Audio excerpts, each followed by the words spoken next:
गुरुग्राम से इस वक्त आपको बड़ी खबर बता दें, जहां पर बस में भीषण आग लगी है। 2 लोगों की इस दर्दनाक हादसे में मौत हुई है। हादसे में 10 से 12 लोगों के झुलसने की भी खबर है। जयपुर से दिल्ली की ओर डबल डेकर बस आ रही थी, जिसमें अचानक आग लग गई। सिग्नेचर टावर के पास ये घटना घटी है। तस्वीरें भी आप देखिए कि किस तरह से बस में भीषण आग लगी है। बताया जा रहा है कि यात्रियों से भरी ये बस थी, लोग इसमें सवार थे। गुरुग्राम से बड़ी खबर, जयपुर से दिल्ली आ रही एक डबल डेकर बस दुर्घटना का शिकार हुई है। अचानक से आग लग जाने की वजह से ये तस्वीरें आप देखिए कि किस तरह से बस में आग लगी है। कई यात्रियों के घायल होने की सूचना है, झुलसने की सूचना है। वहीं ये भी जानकारी सामने आ रही है कि इस हादसे में 2 लोगों की दर्दनाक मौत भी हो गई है।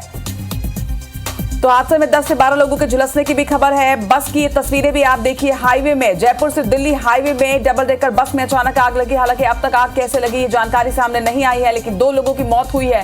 वहीं 10 से 12 लोगों के झुलसने की भी खबर है। गुरुग्राम से बड़ी खबर आपको बता रहे हैं, साथ ही तस्वीरें भी आपके सामने। कल देर रात हाईवे में अचानक डबल डेकर बस में आग लगी। उस वक्त लोग इसमें सो रहे थे, लेकिन अचानक आग लगने की वजह से लोगों को संभलने का मौका भी नहीं मिला। 2 लोगों की मौत हुई है। 10 से 12 लोगों के झुलसने की भी खबर है। जयपुर से दिल्ली की ओर आ रही इस डबल डेकर बस में अचानक से आग लग गई।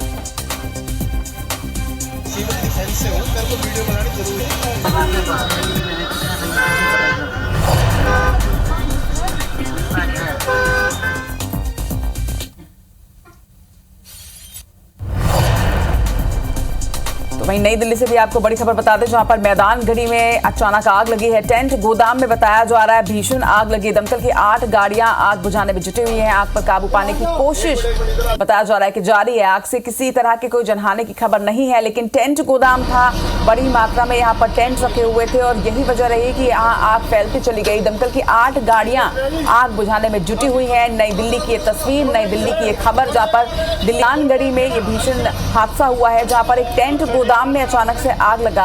आग से इस वक्त कोई जनहानि की खबर सामने नहीं आई है, लेकिन नुकसान का आंकलन इस वक्त किया जा रहा है। टेंट गोदाम में भीषण आग लगी और उसकी तस्वीर भी आप सभी के सामने है। किस तरह से पूरा गोडाउन जो है वो जलकर खाक हो गया है, ये तस्वीरें भी देखी जा सकती हैं। दमकल की 8 गाड़ियां आग बुझाने में जुटी हुई है। मशक्कत जारी है किस तरह से आग पर काबू पाने की। नई दिल्ली की मैदानगढ़ी की तस्वीर, जहां पर टेंट गोदाम में भीषण आग लगी है, लेकिन इस वक्त किसी भी जनहानि की कोई खबर सामने नहीं आई है। हालांकि पूरे गोदाम में आग फैल चुकी है और 8 गाड़ियां लगी हैं आग को बुझाने में।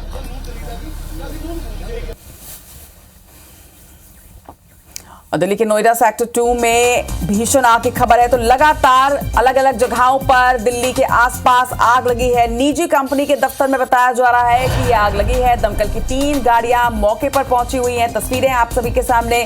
आग बुझाने की कोशिश जो है वो लगातार जारी है। निजी कंपनी का दफ्तर बताया जा रहा है। नोएडा की ये तस्वीर है। नोएडा में कल देर रात एक निजी दफ्तर में अचानक आग लग गई। सेक्टर 2 में ये दफ्तर स्थित है, ये ऑफिस है, जहां पर भीषण आग आप तस्वीरों में भी देख सकते हैं। इसके बाद दमकल की गाड़ी को सूचना दी गई। बाद में फायर ब्रिगेड की टीम यहां पहुंची और आग को बुझाने की कोशिश की जा रही है। निजी कंपनी का दफ्तर बताया जा रहा है नोएडा के सेक्टर 2 में, जहां पर अचानक आग लगी। आग किन वजहों से लगी है ये अब तक साफ नहीं हुआ है, लेकिन आग बुझाने का प्रयास जारी है।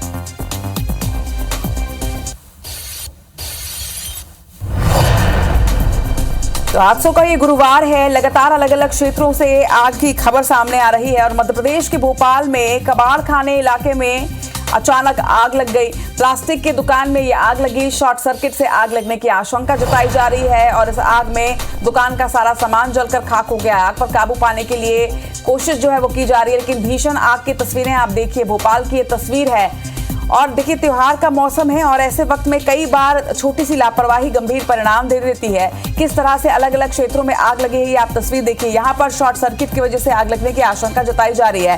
राजधानी भोपाल की, मध्य प्रदेश की ये तस्वीरें हैं, जहाँ पर कबाड़खाना क्षेत्र में आग लगी है। एक प्लास्टिक दुकान में बताया जा रहा है कि अचानक से आग लगी। शॉर्ट सर्किट की वजह से आग लगना की आशंका जो है वो जताई जा रही है।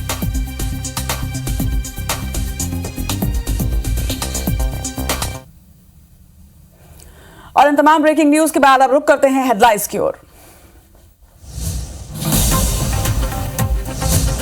आज लगातार तीसरे दिन मध्य प्रदेश में हुंकार भरेंगे प्रधानमंत्री नरेंद्र मोदी। सतना और छतरपुर में करेंगे चुनाव प्रचार। नीमच में भी जनसभा को करेंगे संबोधित। छत्तीसगढ़ के दौरे पर केंद्रीय गृह मंत्री अमित शाह आज जशपुर, पत्थलगांव, रायगढ़ और चंद्रपुर में करेंगे चुनावी सभाएं। कांग्रेस नेता राहुल गांधी का आज एमपी दौरा। अशोकनगर में करेंगे चुनावी सभा। जबलपुर में रोड शो के बाद नुक्कड़ सभा को भी करेंगे संबोधित। आज छत्तीसगढ़ दौरे पर रहेंगे कांग्रेस अध्यक्ष मल्लिकार्जुन खड़गे। बैकुंठपुर और कटघोरा में करेंगे जनसभा। मुख्यमंत्री भूपेश बघेल के चुनावी दौरे जारी। आज 5 विधानसभाओं में भरेंगे ओंकार। रायपुर, बसना और आरंग में जनसभाओं को करेंगे संबोधित। रायपुर में प्रदेश प्रभारी कुमारी सैलजा ने पूर्व सीएम रमन सिंह पर किया तीखा प्रहार। पहले चरण में ही रमन सिंह को घर घर जाकर वोट मांगने की नौबत आई। बेमेतरा में मंत्री गुरु रुद्र कुमार के काफिले पर पथराव। मंत्री के समर्थकों ने किया नवागढ़ थाने का घेराव। नवागढ़ से कांग्रेस प्रत्याशी हैं गुरु रुद्र कुमार।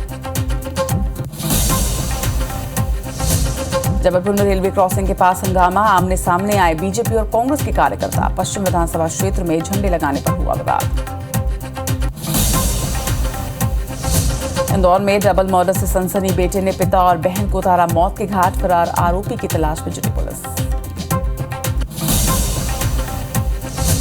गुरुग्राम में बस में लगी भीषण आग। हादसे में 2 लोगों की मौत, 10 से ज्यादा लोग झुलसे। जयपुर से दिल्ली आ रही थी डबल डेकर बस।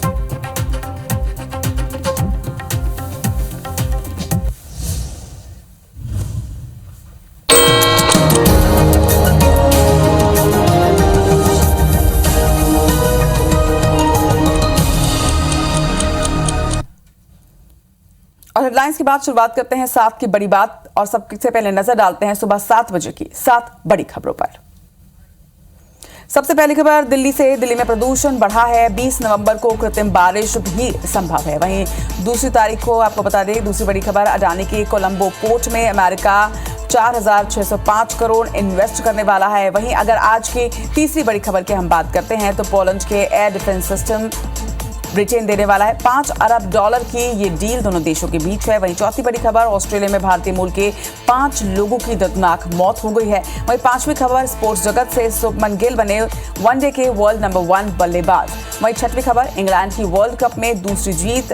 इंग्लैंड ने कल नीदरलैंड को हरा दिया है। वहीं 7वीं खबर वर्ल्ड कप में आज की अगर बात करें तो आज न्यूजीलैंड और श्रीलंका के बीच ये मैच होगा। तो ये है 7 बड़ी खबर जिस पर लगातार नजर भी रहेगी और अपडेट्स भी आप तक पहुंचाएंगे। और अब इन 7 बड़ी खबरों के बाद विस्तार से खबरों का रुख करते हैं। बुलेटिन में सबसे पहले बात करते हैं छत्तीसगढ़ में दूसरे चरण के चुनाव प्रचार के लिए दिग्गजों के दौरे की। अगर आज प्रचार का आप शेड्यूल देखें तो आज सबसे पहले गृह मंत्री अमित शाह रायपुर पहुंच चुके हैं। बीती रात ही रायपुर आगमन उनका हो चुका है। आज जशपुर, कुनकुरी, पत्थलगांव, रायगढ़ और चंद्रपुर में सभा के साथ ही रोड शो भी करेंगे। वहीं कांग्रेस के राष्ट्रीय अध्यक्ष मल्लिकार्जुन खड़गे आज फिर छत्तीसगढ़ के दौरे पर रहेंगे। वो शिवपुर, चर्चा, बैकुंठपुर और कटघोरा में चुनावी सभा को संबोधित करने वाले हैं। बात करें तीसरे दौरे की तो आज बसपा ने भी छत्तीसगढ़ में चुनाव प्रचार तेज कर दिया है। आपको बता दें कि बसपा सुप्रीमो मायावती आज जयजपुर और बिलासपुर में आम सभा को संबोधित करेंगी। तो तीसरा फ्रंट यानी कि बसपा का भी आज प्रचार प्रसार का कार्य होगा। आज बसपा सुप्रीमो मायावती छत्तीसगढ़ के दौरे पर रहेंगी।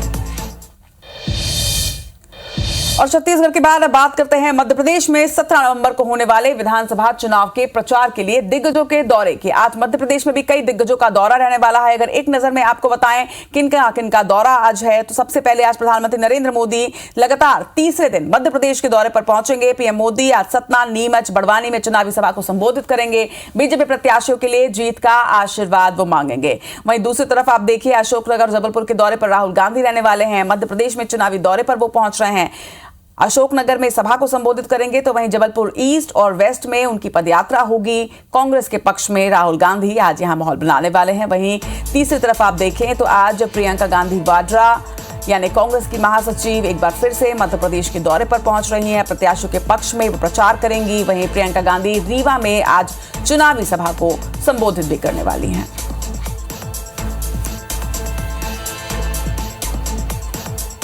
इधर राजगढ़ और भोपाल के दौरे पर असम के सीएम हेमंत बिस्वा शर्मा पहुंचने वाले हैं। आपको बता दें कि राजगढ़ के 4 विधानसभाओं में आज चुनावी सभा वो करेंगे। इसके साथ ही भोपाल दक्षिण और पश्चिम विधानसभा में रोड शो भी हेमंत बिस्वा शर्मा का होने वाला है। वहीं केंद्रीय मंत्री स्मृति ईरानी नर्मदापुरम के माखन नगर और इटारसी में सभा को संबोधित करेंगी। तो वहीं केंद्रीय मंत्री निर्मला सीतारमण भोपाल के भाजपा मीडिया सेंटर से आज प्रेस कॉन्फ्रेंस लेने वाली हैं।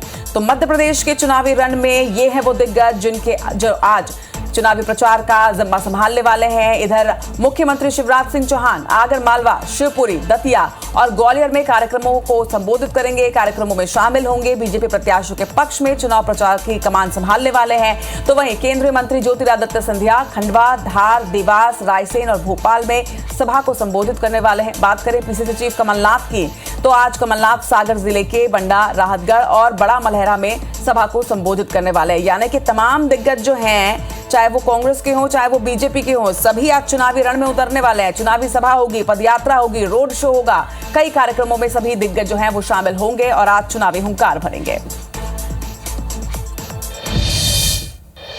तो ये हैं वो दिग्गज जिनके आज दौरे हैं और इस पर नजर लगातार IBC 24 की बनी रहेगी। पल पल की तस्वीर और अपडेट्स भी आप तक पहुंचाते रहेंगे। इधर छत्तीसगढ़ के दौरे पर केंद्रीय गृह मंत्री अमित शाह पहुंच चुके हैं। कल देर रात उन्होंने पार्टी के वरिष्ठ नेताओं की अहम बैठक भी ली। बैठक में पूर्व CM रमन सिंह, बीजेपी के अध्यक्ष अरुण साव मौजूद रहे। आपको बता दें कि प्रथम चरण की वोटिंग परसों संपन्न हो चुकी है, यानी 7 तारीख को प्रथम चरण की वोटिंग 20 सीटों को लेकर हो चुकी है। उस पर चर्चा कल की गई। दूसरे चरण में अधिक मतदान कराने की रणनीति पर भी माना जा रहा है कि बैठक में चर्चा की गई है। बची हुई 70 सीटों पर प्रचार को लेकर भी चर्चा हुई कि किस तरह से प्रचार किया जाएगा। तो वहीं घोषणा पत्र पर जनता की प्रतिक्रिया की भी अमित शाह ने जानकारी ली। आपको बता दें कि घोषणा पत्र सामने आने के बाद प्रतिक्रियाएं भी सामने आ रही हैं और इस पर भी फीडबैक जो है वो केंद्रीय गृह मंत्री अमित शाह ने लिया है। साथ ही प्रथम चरण का फीडबैक भी उन्होंने नेताओं से लिया।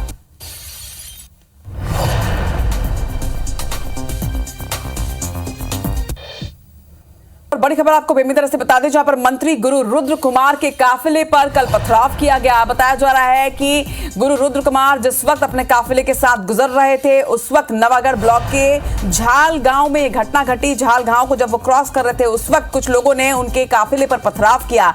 मंत्री गुरु रुद्र कुमार इस वक्त सेफ हैं, सुरक्षित हैं, उनकी टीम भी सुरक्षित है, लेकिन गजब का नाराजगी जो है, गजब का गुस्सा जो है वो नजर आ रहा है। मंत्री के समर्थकों ने नवागढ़ थाने का इसके बाद घेराव किया और देर रात तक वहां पर हंगामा किया। ये तस्वीरें आप देखिए, ये उनके काफिले की, ये उस गाड़ी की तस्वीर है जिसमें मंत्री खुद सवार थे और किस तरह से पथराव करके इसके कांच तोड़ दिए गए हैं। ये आप तस्वीरें देखिए। हालांकि अब तक किसने हमला किया, किसने पथराव किया, ये जानकारी सामने नहीं आ पाई है। बेमे तरह से बड़ी खबर आप तक पहुंचा रहे हैं। मंत्री गुरु रुद्र कुमार, नवागढ़ से कांग्रेस प्रत्याशी गुरु रुद्र कुमार के काफिले पर हमला और पथराव किया गया है।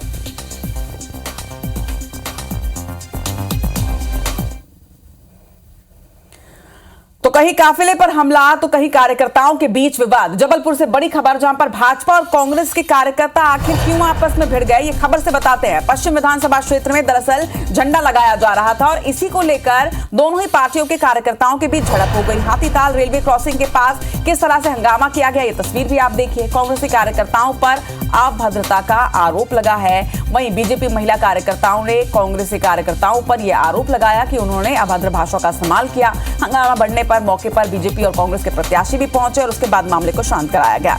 गोरखपुर थाना क्षेत्र का यह पूरा मामला है। तस्वीरें आप देखिए कि किस तरह से झंडा लगाने को लेकर कांग्रेस और भाजपा के कार्यकर्ता आपस में भिड़ते नजर आए। बाद में दोनों ही पार्टियों के प्रत्याशी यहां पर पहुंचे और उसके बाद कार्यकर्ताओं को शांत कराया गया। साथ ही पुलिस भी यहां पहुंची।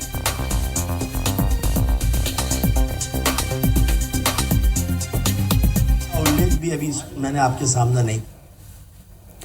बड़ी खबर इंदौर से, जहां पर बेटे ने अपने पिता और बहन की हत्या कर दी। 2 दिन पहले बेटे ने वारदात को अंजाम दिया था। सिर पर हमला कर अपने पिता और अपनी बहन को मौत के घाट उतार दिया था। फरार आरोपी बेटे की तलाश इस वक्त जारी है। संयोगितागंज थाना क्षेत्र की ये घटना है और जिस किसी ने भी ये खबर सुनी उसका दिल दहल गया था, क्योंकि कलयुगी बेटे ने अपने ही पिता और बहन को मौत के घाट उतार दिया था। 2 दिन पहले इस वारदात को अंजाम दिया गया था। अब तक आरोपी का कुछ पता नहीं चल पाया है। सिर पर हमला कर इस घटना को अंजाम दिया गया था। फरार आरोपी की तलाश इस वक्त की जा रही है, लेकिन अब तक पुलिस के हाथ इस मामले में खाली है। संयुक्तागंज थाना क्षेत्र की घटना है। पुलिस अभी भी आरोपी की तलाश कर रही है।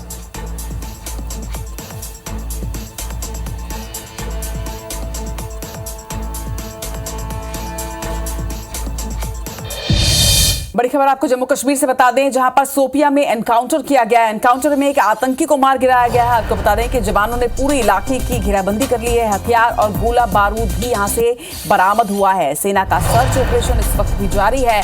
तस्वीरें आप देखिए, देर रात की तस्वीरें हैं जम्मू कश्मीर के सोपिया सेक्टर की ये तस्वीर, जहां पर एक एनकाउंटर में एक आतंकी को मार गिराया गया है। इसके साथ ही पूरे इलाके की घेराबंदी कर दी गई है। बड़ी मात्रा में यहाँ से गोला बारूद बरामद किया गया है। हथियार और गोला बारूद सर्च ऑपरेशन में बरामद किया गया और इस वक्त भी सर्च ऑपरेशन इस एरिया में चलाया जा रहा है। सेना का सर्च ऑपरेशन जम्मू कश्मीर के सोपिया में जारी है। कल रात एनकाउंटर में एक आतंकी को मार गिराया गया। इसके साथ ही बड़ी मात्रा में गोला बारूद भी यहां से बरामद हुए हैं।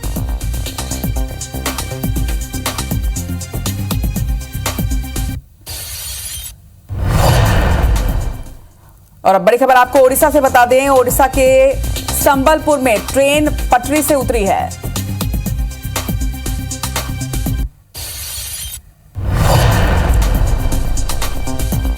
तो बड़ी खबर ओडिशा से आपको बता दें, जहां पर संबलपुर में ट्रेन पटरी से उतर गई है। मेमू पैसेंजर ट्रेन दुर्घटना का शिकार हुई है। पटरी से उतरी है झारसुगड़ा से संबलपुर की ओर जब ये ट्रेन जा रही थी उस वक्त यहां पर ये घटना घटी है। हालांकि किसी के भी हताहत होने की कोई खबर सामने नहीं आई है। रेस्क्यू टीम मौके पर मौजूद है। ये तस्वीरें आप देखिए, मेमू पैसेंजर ट्रेन यहां पटरी से उतर गई है। संबलपुर ओडिशा की बड़ी खबर, जहां झारसुगड़ा से संबलपुर की ओर जाने के लिए ये मेमू पैसेंजर ट्रेन रवाना हुई, लेकिन अचानक ये पटरी से उतर गई। हालांकि आपको ये भी अपडेट जरूर कर दें कि किसी के भी हताहत होने की कोई खबर नहीं है। रेस्क्यू टीम मौके पर पहुंची और उसके बाद सभी यात्रियों को सुरक्षित इसमें से उतार लिया गया और इस वक्त कार्य जारी है। तरफ जा रहे हैं, लाइन क्लियर कर दीजिए।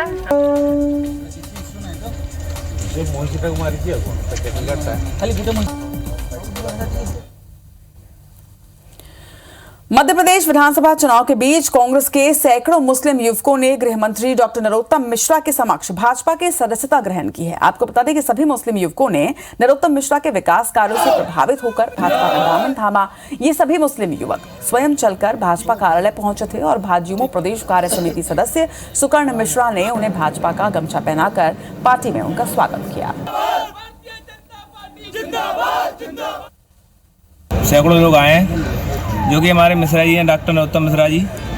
दतिया के विकास को देखते हुए हम लोग सारे मुस्लिम समाज के लोग उनके काम को प्रभावित देख के आए हैं। कांग्रेस पार्टी जो पार्टी है वो बस सिर्फ बदमाशी के अलावा कुछ नहीं है उसका, और उनका खुद का कुछ नहीं है, बदमाशी का फंडा है, कुछ नहीं है और उनका कुछ काम नहीं है। और हम लोग दादा के काम से प्रभावित होकर, दादा के विकास को देखते हुए हम लोग सब मुस्लिम समाज के लोग आगे बढ़े हैं। और अब खबर छिंदवाड़ा से, जहां पर कोतवाली थाने में चूहे से जुड़ा अजीबोगरीब एक मामला सामने आया। दरअसल चूहे मालखाने में जब्त शराब की मौज उड़ा रहे हैं। ये शराब के इतने आदी हो चुके हैं कि कमरे में रखी किसी दूसरे सामान को नुकसान नहीं पहुंचा रहे, केवल शराब को ही ये निशाना बनाते हैं। या फिर यूं कह लें कि चूहों की शराब पार्टी से पुलिस की नींद उड़ी हुई है। पुलिस ने चूहों को नियंत्रित करने के लिए व्यापक प्रबंध भी किए। वहीं कोतवाली थाने के मालखाना प्रभारी आर.के. अहिरवार का कहना है कि चूहा शराब पीने के आदी हो चुके हैं। मालखाने में रखी शराब को ही वो निशाना बनाते हैं, दूसरी वस्तुओं को नहीं छूते। वहीं सामान के उचित प्रबंधन के लिए पिंजरा रखकर चूहों को पकड़ा जा रहा है।